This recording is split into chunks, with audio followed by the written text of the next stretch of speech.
welcome to Bone, Stone, and Obsidian. My name's Wayne. And I'm Robert. And we're back with part 2 of 5th edition updates for Dark Sun. Wait, we're doing a Dark Sun podcast, right? I think so. Excellent. We got a lot of comments on our first episode for this one. A lot of episodes on Facebook, especially that I saw. And we're going to continue with this. I'm going to apologize. I have a little bit of a sore throat, and it's messing with me a little bit. But we keep looking at this chapter and going, oh, there's more and more and more stuff to talk about. And we'll try to get in as much depth as possible while still giving you, the listener, some sort of useful 5th edition advice for all of this. So we'll see how far we get to. But thanks for tuning in. Thanks for keeping up with us. I think we're just going to dive right into the topics today. But just before that, I don't know if anybody was paying attention. As of this recording, I think it was just Monday or Tuesday or whatnot, just very recently, they had a psionic sorcerer that was put out for Unearthed Arcana. Obviously, in our last episode, we did not talk about sorcerers at all, that kind of bloodline stuff. So very interesting.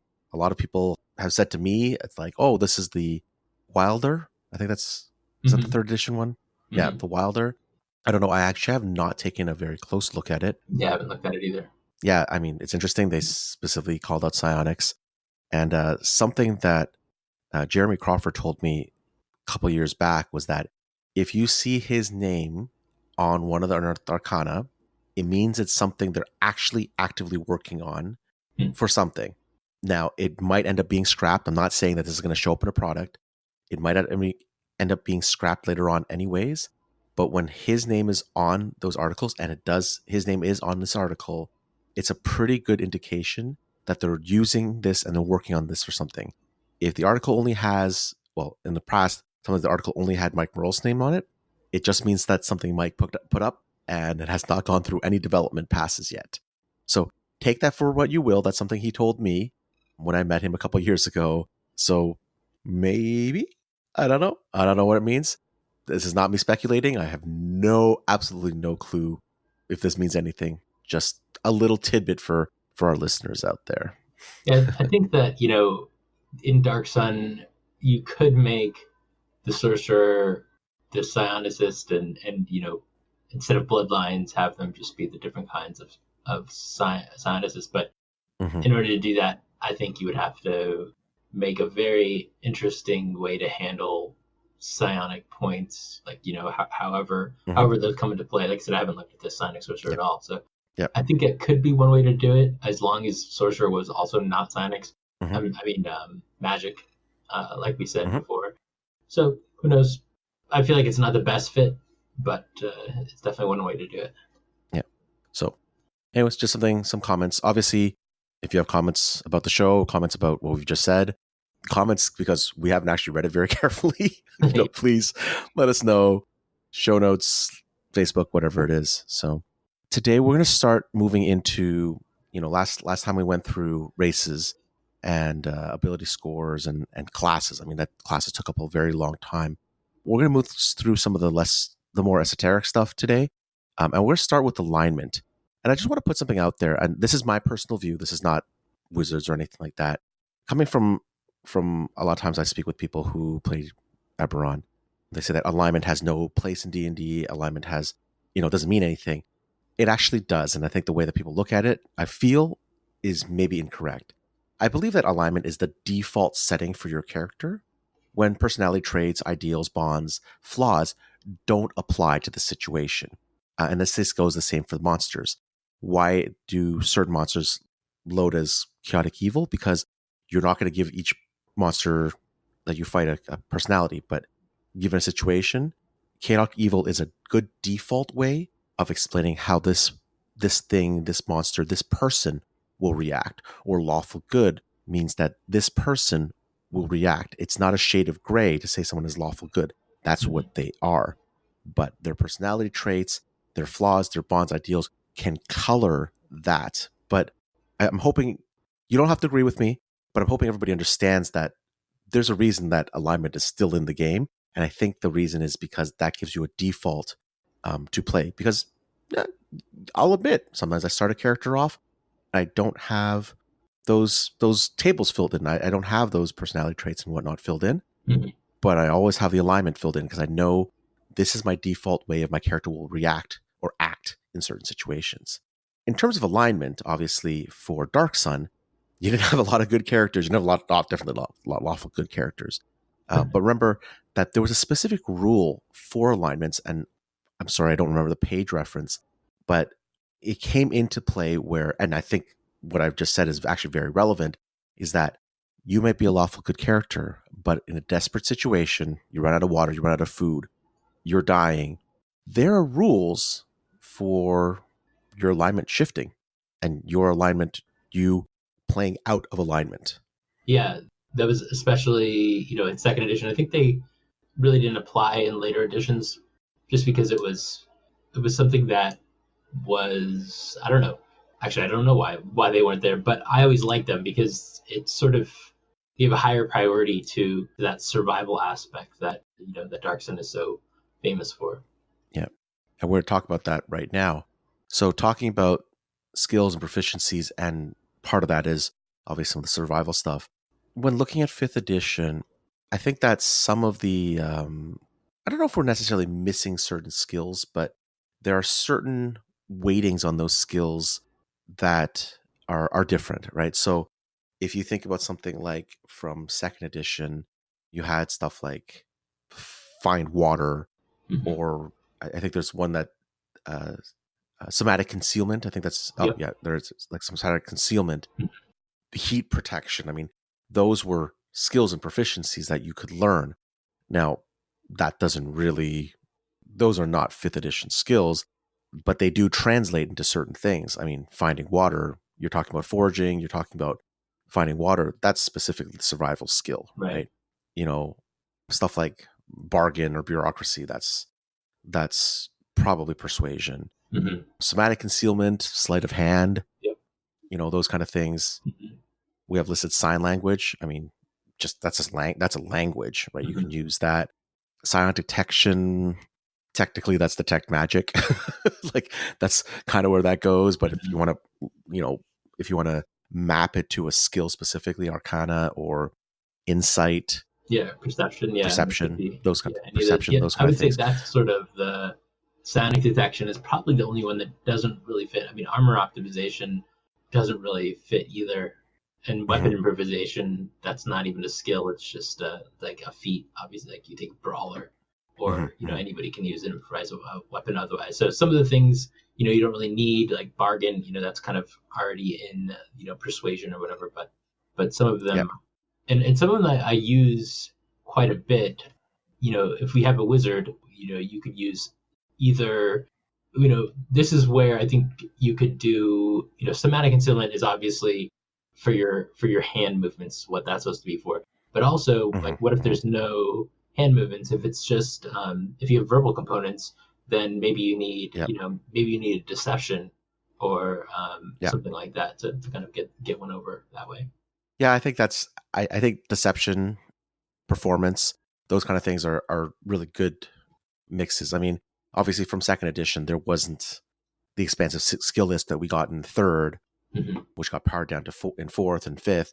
There wasn't that big list of stuff, and skills obviously weren't, that's more like I tell the DM what I want to do and the DM gives me a roll sort of thing. So obviously there's certain things in there that are there. I don't feel that, as much as sometimes we feel, we could add stuff in, I don't feel like the 5th edition skill list misses anything for Dark Sun. So as a personal thing, I don't think I would change it at all, but I might add in things that you would not normally think about into certain skills. And we're going to talk a little more about the survival aspect and just basically right now. Yeah, I definitely think that, a lot of those, like if you really wanted water find to, you might not want its own skill. Obviously, it can be folded into survival, but you might want to, if it's really important for your campaign, maybe add a little bit extra nuance to the survival skill for water find. So, obviously, I think let's skip a little bit ahead here, since we're kind of talking about this. There's foraging in the DMG. In 5th edition, it says that you can, gather food and water as you travel at a normal or slow pace. You just make a wisdom Mm-hmm. check and a survival check whenever you Mm-hmm. call for it, with the DC determined by how much food and water is kind of in the region. Yeah. And Yeah. there's like abundant, limited, and very little. And I would say that, Yeah. like abundant would be maybe like verdant belt and forest, Mm-hmm. Mm-hmm.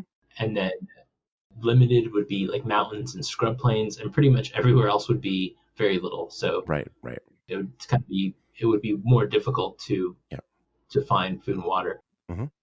One of the things that it talks about also is that if multiple characters forage, a foraging character finds nothing on a failed check, or on a successful check, you roll a d6 plus the character's wisdom to Mm-hmm. determine how much food in pounds you find, Yeah. and water in gallons. Now, originally in Dark Sun, it was like you have a successful check to find food and water for themselves. So Mm-hmm. the 5th edition version, you would find more water. So I would definitely pare that down and just make Mm-hmm. it finding water for yourself, unless you're like, maybe if you're going at like a really slow rate, Mm-hmm. then you could find it for multiple people. But if you're moving at a regular rate, you're Mm-hmm. only going to find water for yourself, and that's just Yep.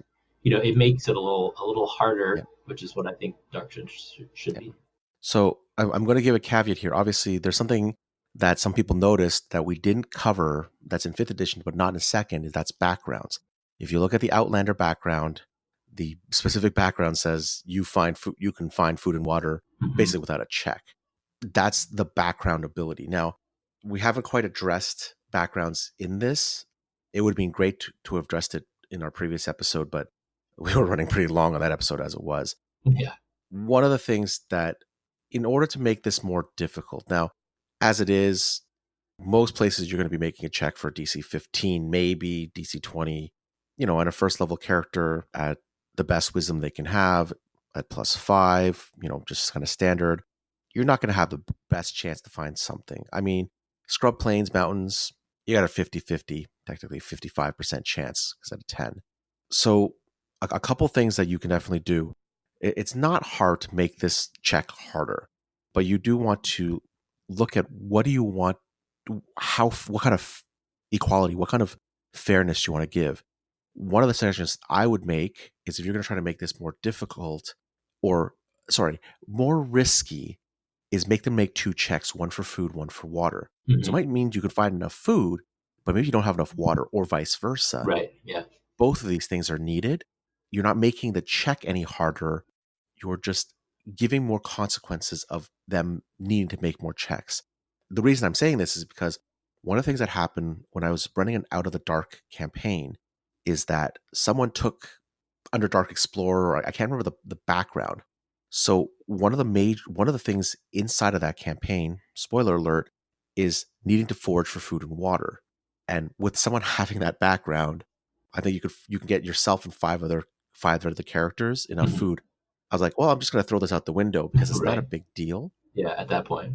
And in 5th edition in general, that's not the resource management, that survival management is not a big deal. In Dark Sun, it is. Obviously, you need to check how much weight you have. Like, one of the things we haven't mentioned is Encumbrance. I have not yet played a 5th edition game where Encumbrance has come into effect. But now you're talking about something that, well, you gotta need to carry this much food and water. Something you need to consider, right? So when we're talking about this foraging thing, you're going to have to you may want to have the characters consider that. Now, obviously, if you're, let's say, Goliath, I know Goliaths were used as 5th edition half giants, but let's say you're Goliath and have the powerful build, weight is not going to be a big deal, but not everybody has that, right? So just having that in consideration when we're talking about that survival aspect, just throwing more d20s generally is good. It may not be the best way. That's just one of the things that I thought about when I was like, here's something that you may want to consider and try. Yeah, if you're throwing multiple d20s for food and water, then it's going to make the foraging DCs more difficult because you're having more chances to fail, basically. One of the things you could do in that case is you could give even more gradient to the different terrain types. So instead of just having 10, 15, 20, you could have a range. You could have 10, 12, 14, 15, like you could have a few of them. There's there are enough different kinds of terrain that you could probably do 10 through 20. Yeah, to make it probably. a little more interesting and slightly easier in some cases. Yeah. And talking about, the weight of water and stuff, and, you're saying if you're a half giant, it's not going to be a big deal. Well, half giants, they've got to drink like, I think it was, 4 gallons of Times. water a day. Yeah, Yep. four. Yeah, that was 4 times as much. So one of the other things is that fifth edition says you need 1 gallon of water per day, and Mm-hmm. I would definitely not go with that. I would go for 2 gallons of water per day, and that's on a personal note, just because like I've literally lived in the desert outside all day, and I was drinking 2 gallons of water a day myself. Mm-hmm. So I would definitely do that. And so that, I mean, that weighs 16 pounds. And so if you have a half giant, and it's 4 times that, you're hearing eight gallons of water per day. So Mm-hmm. they might start pushing into that weight limit. Mm-hmm. Mm-hmm. Now, talking about that weight limit and talking about, well, obviously heat. Now, I've never lived in the desert, so I don't know about this extreme heat thing. I'm bad enough as it is when I don't get AC, right? So, one of the things that, obviously, one of the things we're talking about now is we're talking about the heat. And in the DMG, there is a rule about heat. It comes into play sometimes if you've played Tomb of Annihilation, they remind you that this is happening. One of the things, just to remind, and that so let me kind of read off the rule here. So when the temperature is at or above 100 degrees Fahrenheit, and for those people who are Canadian or don't live in the US, that's like like high 30s of Celsius, okay, and you're exposed to heat without access to water, you have to make a Constitution saving throw at the end of each hour or gain a level of exhaustion. 6 levels, you die. Now this is exposed to heat and without access to drinkable water. Okay, so a lot of people kind of forget that part. If you have access to water, you don't have to make this check. But what happens is that if you're wearing medium or heavy armor, or you have heavy clothing, you make this roll at a disadvantage. This really sucks for some of the classes that depend on medium and heavy armor Mhm. that are not light armor classes, right? And or no armor classes. Obviously, there's some of those as well. Mhm. So something definitely to consider. And this is where the survival aspect comes in. Because if you don't have access to drinkable water, or you're foraging along the way and you fail that finding water check, you're in trouble. And this is a check every hour. And it's the DC is 5 and increases by 1 for each additional hour. So if you're walking for 10 hours, travel day is usually 8. So let's say 8 hours. The DC is not impossible. It's DC 13. But the chance of you failing a constitution check, making 8 rolls from 5 to 13, you might fail 1 or 2, right? So Mhm. this is not meant as a death. This is not a death sentence. Maybe not on the first day. This is not a death sentence for characters. Just so everybody knows, we're talking about Dark Sun. So this is not 100 degrees Fahrenheit. I think at one point I remember reading 140, but I can't for the life of me remember what the temperature actually was supposed to be. I think 100 Yeah, I degrees mean, is like that would be, yeah, 140 would be like extreme. yeah, But I would say it's relatively regularly 100, in a lot yeah. of cases. Hmm. It can So get down 100 in the to, shade. yeah, right. Yeah. So it can get down to that, during the middle of the day. In the Hmm. in the middle of summer, it's probably going to be over 100 all day. Yeah. I know in Arizona, where I live, during the height of the summer, it's never less than like 90 degrees here. Hmm. Hmm. That's even in the night. So in the middle of the summer in dark sun, it's going to be probably over 100 every, Yeah. all the time, basically. Yeah. So this is a good rule. Just remember each part of this rule, because I've seen DMs, I've heard of DMs who apply it incorrectly.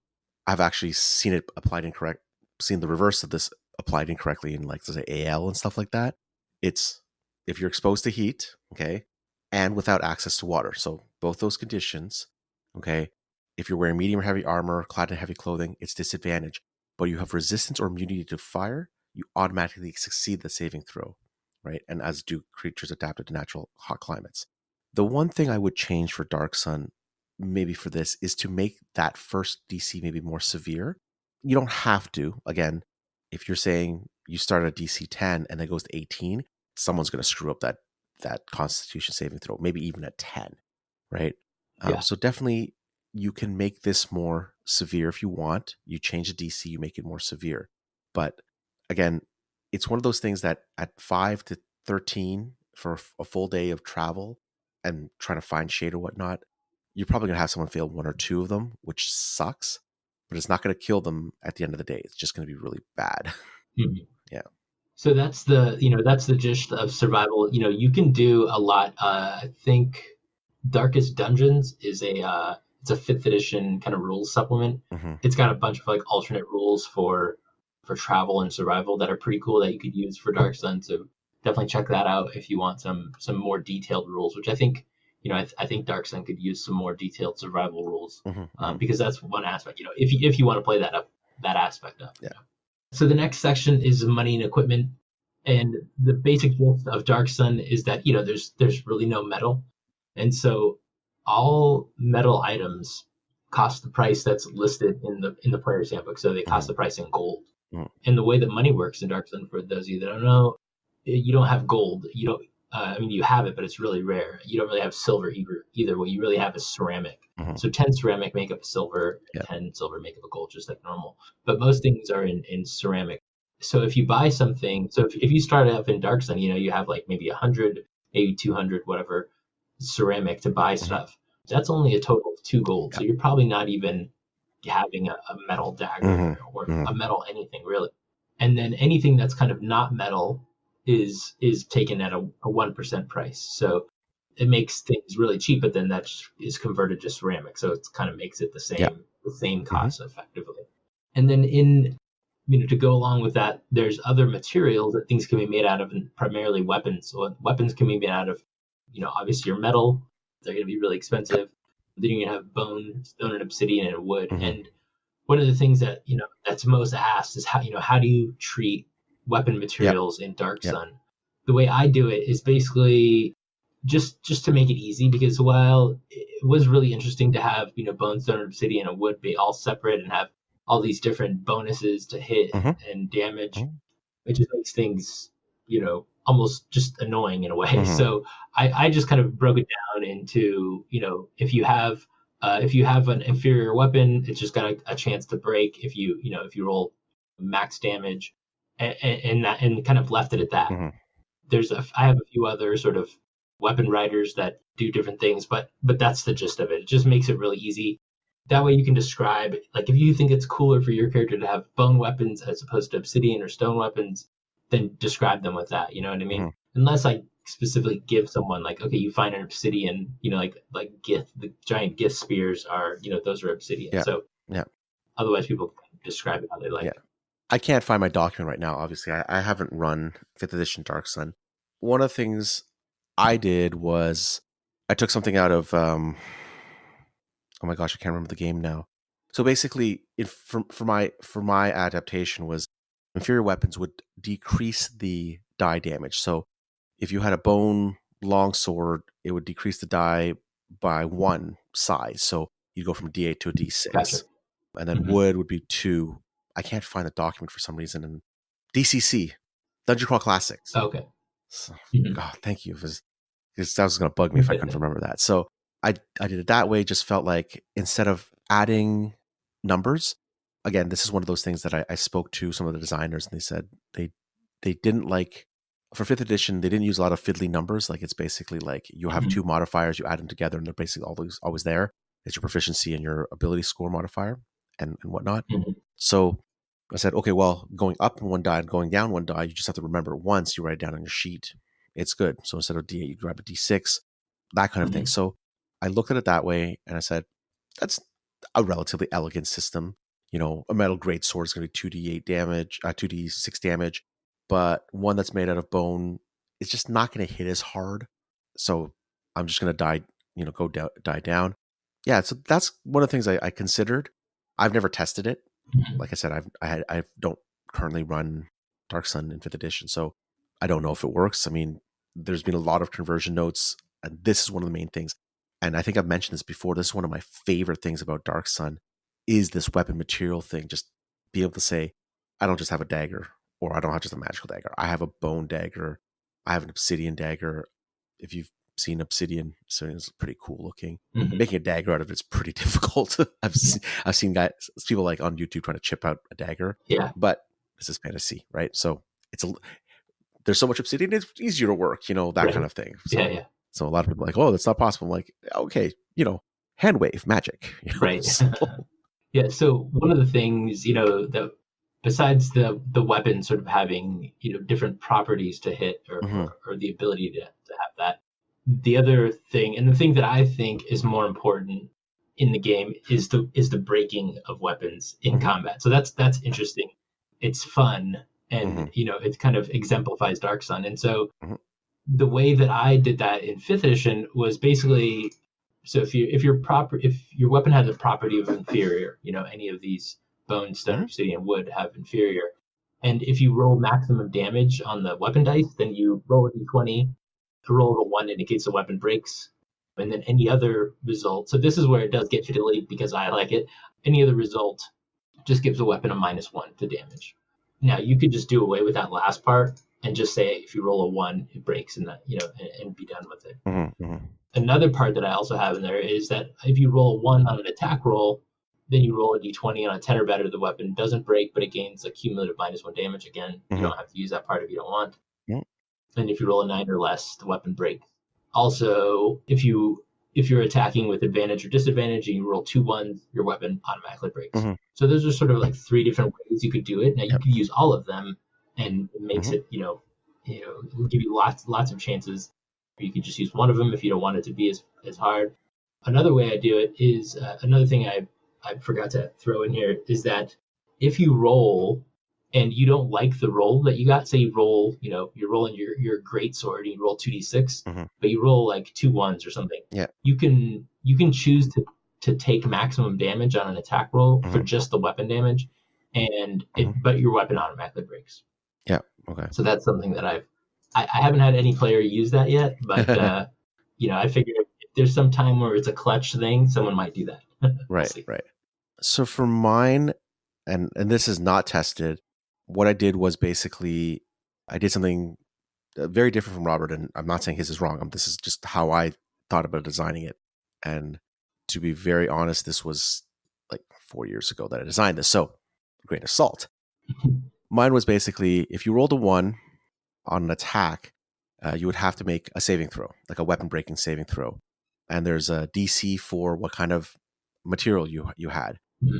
If you fail the saving throw, and I don't think I ever defined what that saving throw was. I don't think it was like a dex save. It's like there was some sort of saving throw, and there's a DC. If you fail that saving throw, your weapon gets the broken property. You have disadvantage on attack rolls because it's broken. You can still do the same much damage. Until you repair it, it still is broken. If the broken weapon, and then if you hit again with it, or you roll a 1, and then you have to roll another weapon break. If it's broken already, it's just broken. Done with the weapon. And then it would be modified by, if it was a magic item, it would be modified by rarity. Like basically, more rare weapons are probably a little bit better built, that kind of thing. It's an extra D20 roll. The way I design things is just try to keep within the same aesthetic. It's an extra D20 roll when someone rolls a 1, but it should be relatively quick. But again, I have not tested this, so if you don't like it, not a problem. I won't be offended. Listeners, that's basically what it is. And that's just basically what I was playing around with. And I had this laid out in a document, but I never published it or anything like that. And at this point, really can't yet. Yeah. Yeah. So the old second edition stuff, said that basically if you inflict maximum damage, then there was a 1 in 20 chance that the weapon would break. And so that was actually, probably, depending on the weapon, it could happen a lot. If it's a D4, you're going to roll a 4 a lot. So that's maximum damage, so it'll probably happen a lot that way. So there's a bunch of different ways you could do it, use whatever works well for your game, depending on how fiddly you want the game to be. One of the things with 5th edition is that it's not very fiddly, but that doesn't mean you can't add those little fiddly things in there and not really change the game drastically. It's just a little more work, basically. Yeah. So if you have your own rules, obviously there's lots of conversions out there. Great. Or you can always ask us a little bit more about our systems. I'm sure I can find that document somewhere. Next up is armor. I mean, I think, was it 3rd edition? 3rd edition had, obviously, original Dark Sun. We didn't really have much in terms of, we didn't specify medium, heavy, light armor or anything like that. not really. I don't remember. But in third edition, they did. And some of the armors became impossible to make. Chain anything is impossible to make without metal, unless you're making a fake thing. But um, a lot of these in original in Dark Sun, some of these were just gone. You if you found a suit of plate, wow, amazing, right? If you found anything, like some of them just didn't exist. But in terms of balance for the game in fifth edition, you still have characters who wear medium and heavy armor. So what do we do in this point? So, like you're talking about, in second edition, there just wasn't the metal, and if you did find it, then then there was heat restrictions, basically that if you wore them, you were in trouble.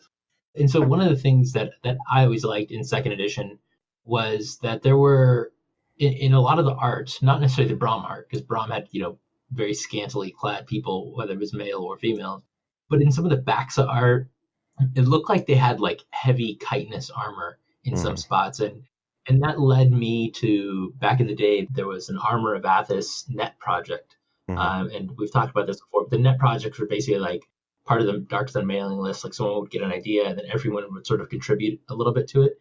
And so one of my projects was the Armor of Athos, and so people contributed all these different kinds of armor. And if you go and you look in if you look in the Monsters Compendium, you can find creatures like Braxats and nightmare beasts and drakes and different things like that. And so using the idea that these creatures would have armor that you could use and supplement as different kinds of armor, like you can make Braxat plate armor, which would be not as good as regular plate armor, but it's like something that you could use in Dark Sun, right? And so what I've done with 5th edition is I did the same thing. I built out all of the armors. I went back to that Armor of Athos web project. I took all of the armors that people created, and then I recreated them in 5th edition, giving them slight variances so that they're not as good as the regular armor. I also added other different kinds of properties for the armor. For example, that Braxat armor that I was telling you about, if a Braxat sees you wearing Braxat armor, they're probably not going to like that very much. So I think I gave it an ability called Infuriating or something like that. Or like Thri-kreen or elves were known, some elves, Thri-kreen hunter elves, were known to wear Thri-kreen armor, right? The plates made from kreen. And so they're, it's going to be the same thing as Braxat armor. They're not going to like that. So So I've kind of included the heavy armor, like alternate materials for heavy armor, which I think is fun, and it keeps those characters that use heavy armor in 5th edition still viable, while also giving it the Athasian flavor. Now, if you want to go hardcore and old school, then maybe you're not going to use those. Maybe heavy armor, like we talked about, if you're wearing heavy armor, those all of those checks to kind of walk in the middle of the day when it's over 100 degrees are going to be at disadvantage. So, that could be troubling. So you could go either way. Yeah. I mean, I think it was 4th edition that really exemplified you wear a certain type of armor, there are certain type of upgrades and whatnot. Do you wear plate or do you wear chain, like whatever you're proficient with? And it really went deep into replacing metals, and it basically didn't give any alternate stats for any of these items. I think that's fine. It kept to the mechanics of the game. Kept to the mechanics of the game instead of kind of bending to the story of the game. In 5th edition, it's not as, we don't have to be as stringent to follow the mechanics of the game, because 5th edition is a lot harder to break. If you've played higher level 3rd edition or higher level 4th edition, you know that the game is easier to break because there's disparity in certain things. In 5th edition, it's much harder to break. So if you basically say, if you cut the top line of each of the armor types, so light, medium, heavy, so no studded leather, because, well, you can have studded leather, but understanding what I mean, you cut out half plate and you cut out plate, and so that means all the ACs drop by a little bit. You can use those same categories, reflavor them. So basically, instead of splint armor, you can have blah, blah, blah, this, which is some sort of plate armor. Instead of chain, it's this armor, same stats, but that's changed up. You can Right. change the, armor has different stats, right? There's stuff like there's AC, obviously that's the most important, but there's weight, right? There's how much strength you need. Is it disadvantage on stealth? You can make these modifications there, because if you look at if you take out the top row, the top half plate for medium armor, then it's breastplate and scale, right? Scale has a penalty to stealth, and breastplate doesn't. They're both AC 14 plus up to +2 dex. So you can always make those modifications. Well, scale armor is very easy to, you pick anything with scales or make scales, you have scale armor. Breastplate could be some solid fit piece of armor that covers. So there's a lot of ways you can do that. That's what I personally would have done if I run a campaign. It was just basically take the top line out of each type of armor and just be like, okay, you can only get, AC, whatnot. And then if you do end up finding something, maybe you do find a suit of plate, or you find something that's so good, so well done, it's Drake plate, armor, whatever, then you can have that last level. Again, going with the scarcity, going with things being a little more difficult, but make it a little more fun, something to strive for, right? And then it's not a matter of accumulating enough money to purchase it. It's, hey, I found something cool, I built it out, I sewed it myself. I used my skills and, artisan tools for that. Mm-hmm. Yeah, so talking about heavy armor, the original Dark Sun rules basically said that if you're in the daytime and you're wearing metal armor, then the character would add 1 to their THAC0, which means basically a -1 is effectively what it was, for every round of combat beyond the first, and would collapse exhausted from the heat a number of rounds equal to their constitution score. Now, most combats in 5th edition don't go nearly to your constitution score. But what, I feel like some of this is basically folded into that, what we talked about before in the survival section, where you get, levels of exhaustion. And one of the ways you could do that here would just be to say, after 3 rounds of combat, then you have to make a save, and if you fail that save, then you get a level of exhaustion. That would fit real easy and work with everything else. So it would make fighting during the day very, very hard if you're wearing metal armor. To me, I personally wouldn't implement this, but if I were to do something like that, I would say that after a certain period of time, I don't know if it's 3 rounds or whatnot, you basically have to drink some water. In the middle of combat, you're gonna have to drink some water, because that's the condition that you have to break, right? And after combat, you would have to make one of those saves, no matter what, because you've basically exhausted yourself sitting in there in middle armor, glowing with heat, or start taking damage. This is a heat metal effect, maybe not as severe. Heat metal is actually quite a powerful spell if anybody's really noticed it. But basically, on round 1, you don't take any damage. Round 2, you start taking a little, like D4. Round 3, it's a D6. Round 4, you can start doing stuff like that, because you're taking heat damage. Like, if anybody's ever, you've ever gone back into your car and you have leather seats, I mean, you can burn your butt. Imagine now you're trying to get into a metal seat, right? Right. And it's being out in the sun. I mean, that's painful, right? So while I think that's a little bit of nuance that I wouldn't necessarily add into my game, you definitely could add into your game, and I would recommend something like that, where it's sort of like either you're going to take damage, and instead of you just collapsing, or have make some rolls of, or interact with an object or take an action. You got to drink some water, and if you've got a shield and a sword, you got to drop one of them to pull out that water skin and get some water into you. I think it makes it funnier. So if you do have that full plate, watch out a little bit. So yeah, I could see some good cinematic elements there. So let's move on. We're kind of running out of time here, but let's get through magic. So one of the things with magic that's different in Dark Sun than your regular world is, for elemental magic, you had spheres of magic. They really wanted to kind of push the earth, fire, and water aspects of Dark Sun magic, divine magic, and they broke out most of the spells into those categories. So you had your earth, air, fire, and water. There was a 5th category, a sphere, called Cosmos, and that was sort of like your catch-all for things that really didn't fit into any of the others. Yep. And so not only did I think there was major.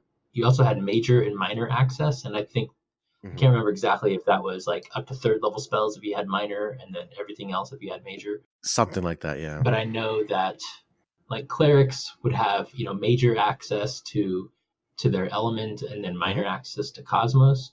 Templars had like major access to everything, I think. And then druids had like major access to one sphere and minor access to another. So they kind of shook it up like that, which is cool.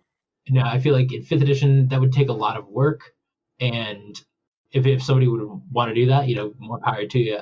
For me personally, in my games, I basically just told people to reflavor spells and to not use things that were completely against their nature. Now, that being said, my water clerics still use burning hands. It was just like steaming hands, basically. It's like that sort of made sense in some manners. Right.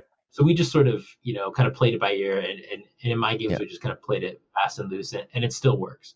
Especially if you have a player that's really willing to go that extra mile and describe the spells closely aligned with their element. Yeah, and we talked about this last episode when we talked about clerics and how clerics are built with their domains and whatnot. You're giving those domain spells, they're flavored correctly. You could remove some stuff in general from the cleric list, but until the full rules come out and we're saying, oh, this is what it is, a little bit of give and take between the player and the DM. Your earth cleric is probably not going to cast lightning bolt if you somehow got access to it. And, that's not going to happen. Flame strike, probably not from the water cleric. Could be something else. Yeah, just reflavor. Change some stuff up. Yeah. It's not that big a deal. But as long as the story is being told and people are having fun, that's not a big worry. Yeah. So the big topic on Magic is, of course, defiling. So many people, how are you doing defiling? How are you doing defiling? Again, I really have not messed with it a lot just because I would rather my players be preservers than defilers. So I've really not had it come up. I've tempted people to defile, but they still have not done it. So, I really haven't had to consider this a whole lot. But basically in 2nd edition, besides the classes being different, like that was the main difference between defilers and preservers. Defilers kind of leveled faster. They got their spells faster. But when they did defile, they basically worked it off of this table, and it was by terrain type and spell level. And so you would kind of look up, again, by terrain type and spell level, and there is a number, and that number is kind of the radius, I think in yards, radius in yards, where all vegetation is turned to ash. So I think that table still works really well. I don't really feel there's a need to change that. Yeah, I mean, for 5th edition, part of it is just that's a purely flavor thing. If you want to make it in squares or feet so you can measure it out, sure, go ahead. I don't think it's that big a deal. But I mean, it's an aesthetic effect. It's an important one, don't get me wrong, but it's an aesthetic effect. So you don't have to put any mechanics really behind this. Right. Now, one thing that I always thought was cool that, is when defilers, and this does come up in the game because, there's a lot of enemy defilers. And so this aspect will come up as your players face evil defilers, in that when they cast magic, when they pulled that energy from the land, not only does it destroy the land itself, but it also pulls a little tiny bit of energy from creatures. Now it's not as much as dragon magic where it's like draining them, but it is enough. And in 2nd edition, basically every other creature that was in the radius took an initiative penalty equal to the level of the spell. So that was pretty simple. Now, I don't know many people that keep track of the initiative, the exact initiative number that people rolled. Now you could do that in 5th edition. What people mostly do is just get yourself in the order, and then you just start going by the order. So, as long as you started keeping track of that, you could do it that way, and people would still get a penalty. Now, another way you could do it would be sort of like you could say people that were in the radius were stunned. Now, I wouldn't use a full stun condition because that's a little too much, but you could say like maybe they lose their reaction. Maybe they lose the ability to do bonus actions, in the next round of combat. Just a little something to show that they're, they've gotten something taken from them. If you really wanted to really push on how much it drains from you, Yep. you could gain a level of exhaustion. Maybe it's a level of exhaustion, with a save or something like that. Okay. I feel like that's super hardcore. Mhm. Maybe that would be a cool for a Defiler to take. Yeah. Or maybe it'd be a cool, something extra that Defiler has to kind of be like, holy cow, that's like draining more than normal. Yep. Yeah. I mean, again, I don't think, even in second edition, I don't think I played with anybody who played a Defiler. And I know I'm pretty sure I didn't.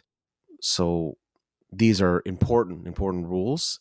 It's going to be built in a certain way, and it's going to be even in a certain way. But I haven't thought about it really, and it also comes down to we've mentioned this before. Is this something that any arcane wizard or any arcane caster can do, or is this a specific class and class feature?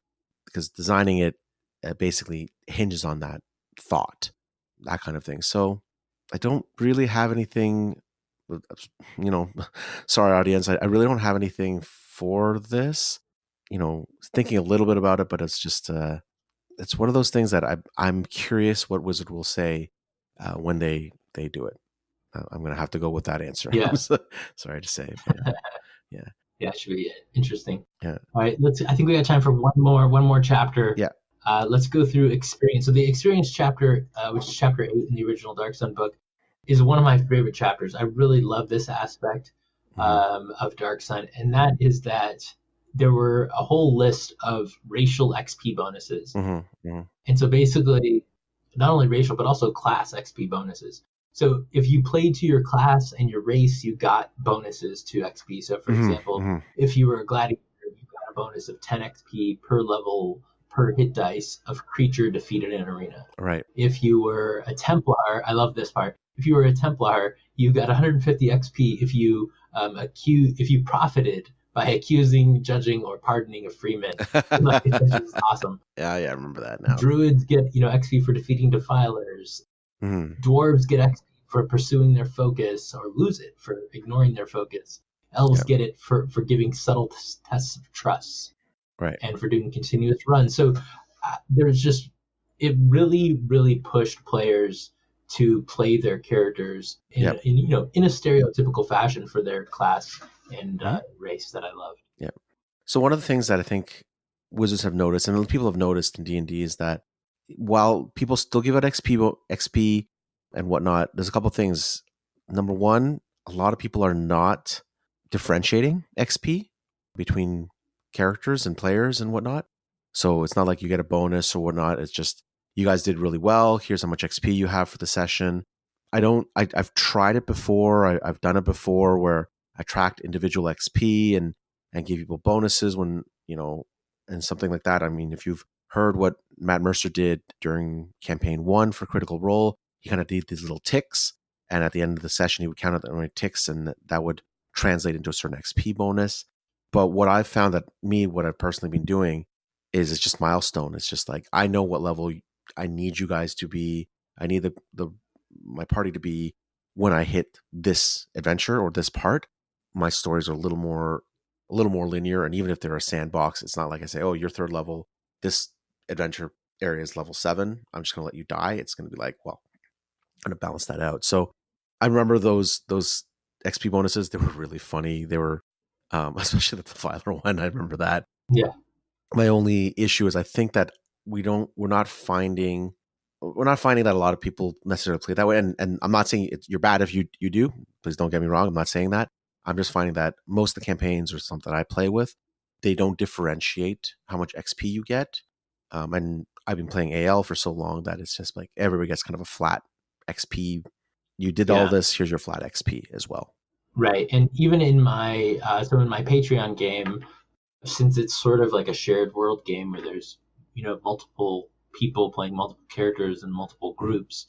Yep. Doing the individual XP is going to be too monotonous. So we're sort of doing the whole like advancement checkpoint thing. So in my game, in the first 4 levels, after 3 sessions, you gain a level. Yep. And so the way, I might start implementing these now that I'm thinking about this. The way I would implement them It's basically if you did these things under your class or your race, maybe you get advantage. Yeah. Yeah. Or inspiration. Inspiration. So that's one of the things. And see, and one of the, I always have a problem with inspiration. I know I'm stingy with it, and it's not on purpose. I just don't think about it really. Yeah. So I feel like this would be one of those things. I could give these sheets to players and just be like, hey, when you do these things, let me know, and I'll give you inspiration for doing it. Yeah, you get inspiration Simple. for it.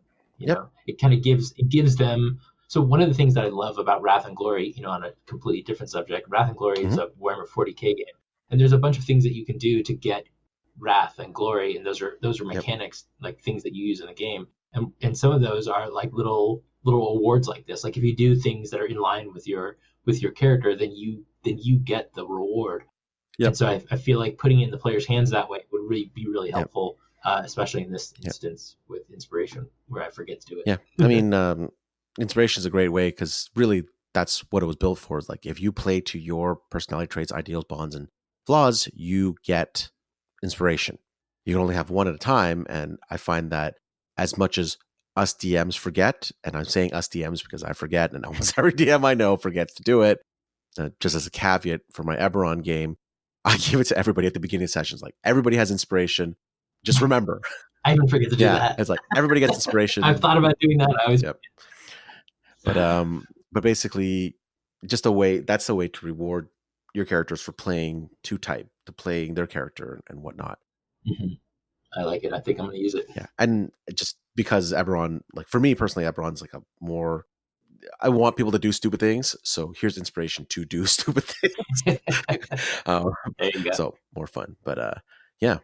All right. Well, I think we've gone through chapters. What is that? 4 through 9. Yep. We got about 5 more to go. The rest should be relatively quick since they're not as detailed as the other ones that we've done. Absolutely. But then we've also got a bunch of fan questions. So we will comb through those, answer your fan questions, and then go through the final 5 chapters, 6 chapters we got left, and then just kind of talk about anything else we can think about that we would hope would be done in 5th edition or how we would handle it in our games. For sure.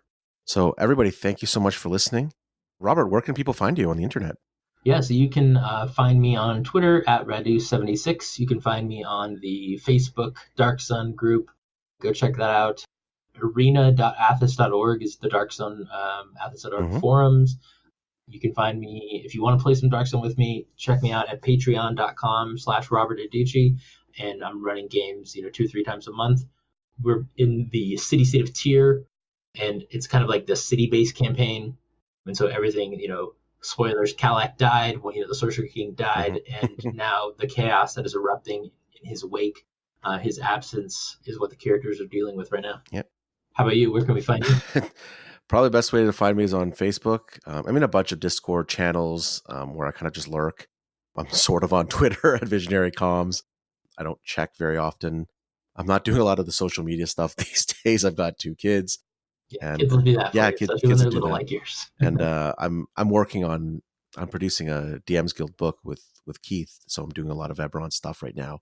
So that takes up a lot of time. Hopefully it'll clear up, but still got the podcasts and whatnot. But I'm really liking his topic just because I've, as we mentioned in the beginning, actually in the previous episode, we mentioned at the beginning, I feel that there is a good possibility, a good chance that, Dark Sun will come. If not 2020, 2021 is a very good chance. I think it'll come up. I mean, people are hungry and whatnot. So who knows? Robert and I could be completely wrong about our 5th edition guesses. And I would be happy if that was the case, because that means Wizards came out with a product and I can say, well, this is what it is. But until then, we will keep speculating, and we'll have another episode of this. I hope you're enjoying it. Thank you so much for listening, and we'll talk to you soon. Bye now. Bye-bye.